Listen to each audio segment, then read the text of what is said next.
In this series, I want to bring to you a list of evil, depraved, sadistic killers.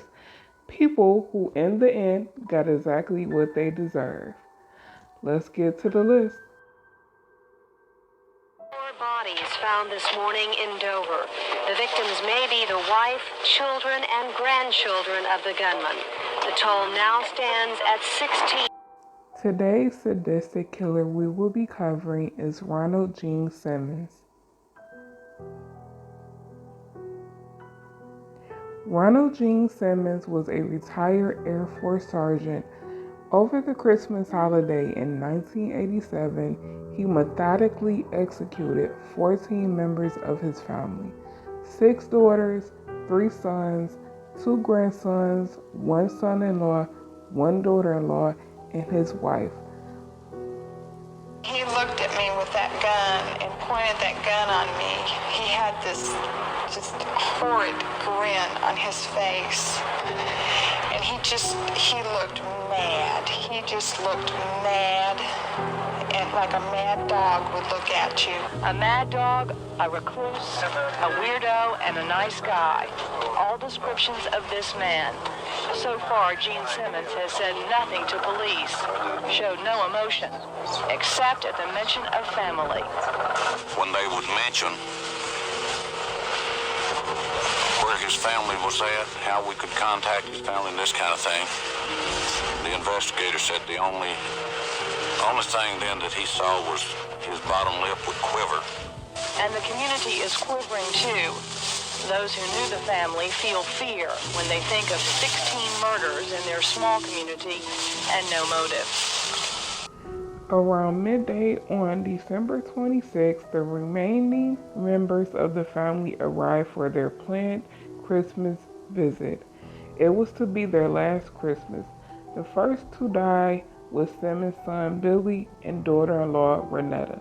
Both shot dead. Then his grandson Trey was strangled and drowned. Then daughter Sheila and her husband Dennis were shot. Ronald Simmons' child by his own daughter, Sylvia Gale, was strangled. And finally, grandson Michael. Simmons laid the bodies of his whole family in a neat row in the lounge. All the corpses were covered with coats except that of Sheila, who was laid in a state covered by Mrs. Simmons' best tablecloth. The bodies of the 2 grandsons were wrapped in a plastic sheeting and left in abandoned cars at the end of the lane.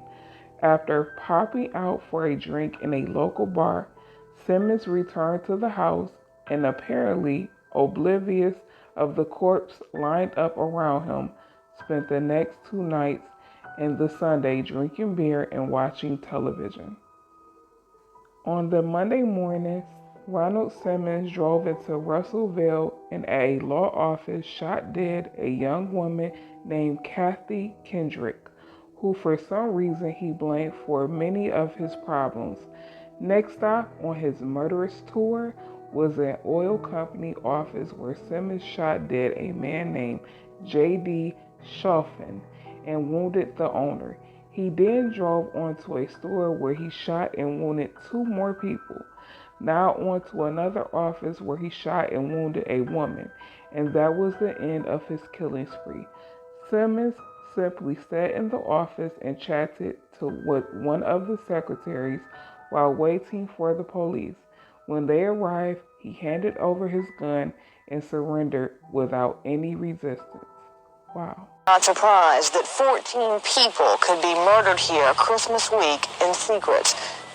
But the killings didn't stop here at the secluded house.